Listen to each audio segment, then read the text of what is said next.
Hello everyone. इस video में हम लोग देखेंगे इतिहास से रिलेटेड महत्वपूर्ण क्वेश्चन आंसर को, जो कि हर वनडे एग्ज़ाम के लिए इम्पोर्टेंट है।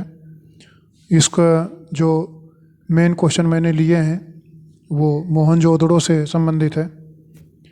तो आइए देखते हैं। इसमें पहला सवाल है कि मोहनजोदाड़ो से प्राप्त सामग्री तथा धातु खंडों से पता चलता है कि यहाँ के निवासियों को अनेक प्रकार की धातुओं का ज्ञान था, किंतु इसमें पूछ रहा है कि उनको क्या ज्ञान नहीं था।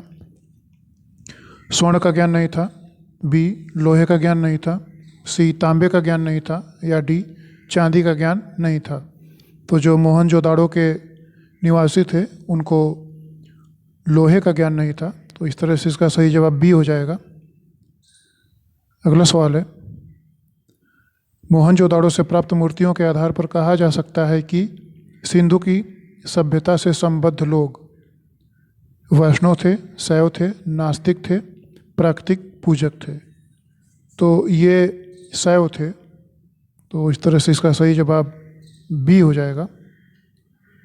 अगला सवाल है,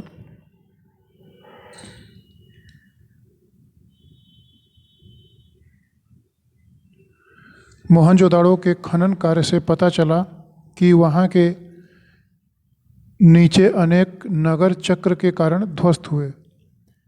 इन नगरों की संख्या थी।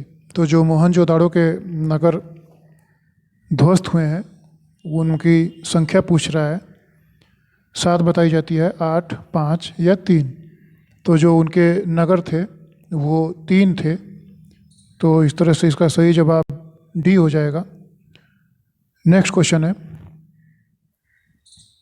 हड़प्पा एक अन्य प्राचीन नगर का ध्वंसावशेष है जिसका पता मोहनजोदाड़ो की खुदाई के बाद चला। यह स्थान, तो यह स्थान कहाँ पे है ये पूछ रहा है।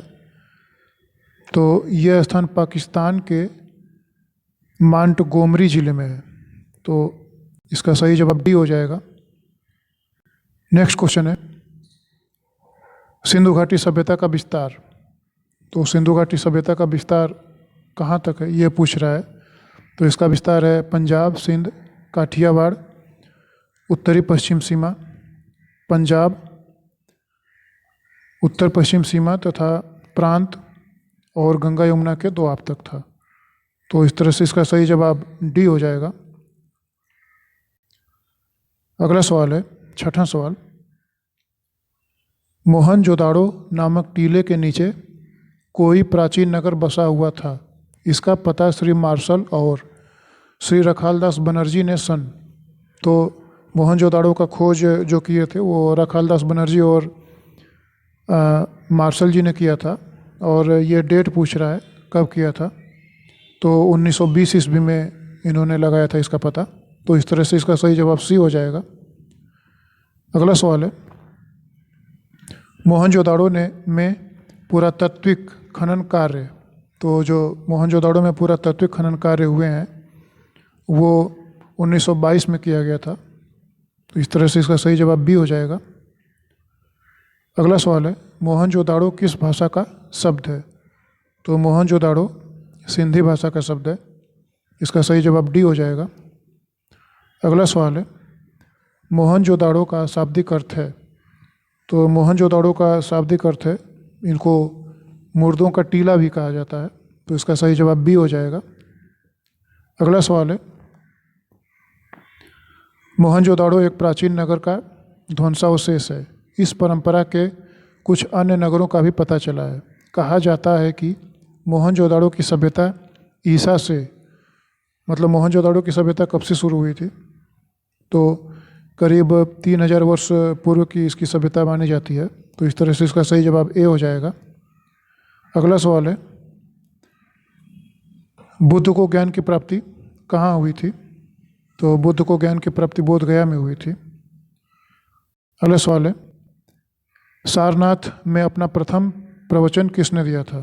तो बोध गया में भगवान बुद्ध को प्राप्ति हुई थी और पहला प्रवचन महात्मा बुद्ध ने यहीं पे दिया था, सारनाथ में। तो इस तरह से इसका सही जवाब सी हो जाएगा। अगला सवाल है, अजंता की गुफाओं में चित्र किस काल के हैं। तो अजंता के गुफाओं में जो चित्र हैं वो गुप्त काल के माने जाते हैं। तो इस तरह से इसका सही जवाब बी हो जाएगा। अगला सवाल है, गुप्तकालीन आर्थिक दशा की प्रमुख विशेषता क्या थी? तो जो इनकी प्रमुख विशेषता थी वो उद्योग धंधों व कृषि को प्रोत्साहन था। इस तरह से इसका सही जवाब ए हो जाएगा। अगला क्वेश्चन है, गुर्जर परिहार वंश की स्थापना किसने की थी? तो गुर्जर परिहार वंश की स्थापना की थी नागभट्ट ने की थी। तो इस तरह से इसका सही जवाब ए हो जाएगा। अगला सवाल है, वर्तमान गणित में दशमलव प्रणाली आविष्कार का श्रेय निम्न में किस युग को था? तो जो दशमलव प्रणाली स्टार्ट हुई थी वो गुप्त युग में मानी जाती है। तो इस तरह से इसका सही जवाब बी हो जाएगा। अगला सवाल है, गुप्तकालीन बौद्ध शिक्षा का महान केंद्र कौन सा था? तो जो गुप्तकालीन में बौद्ध शिक्षा का महान केंद्र था वो नालंदा था। तो इसका सही जवाब सी हो जाएगा। अगला सवाल है, दो महाकाव्य रामायण और महाभारत का संहिताकरण गुप्त काल के दौरान संभवतः किस शताब्दी में हुआ?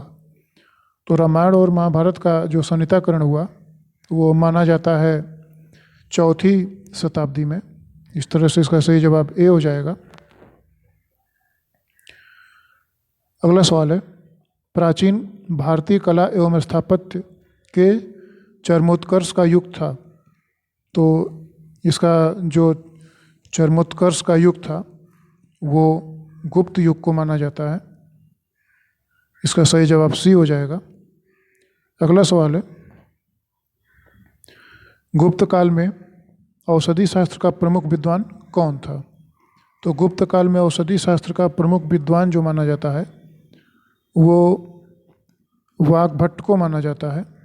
तो इसका सही जवाब ए हो जाएगा।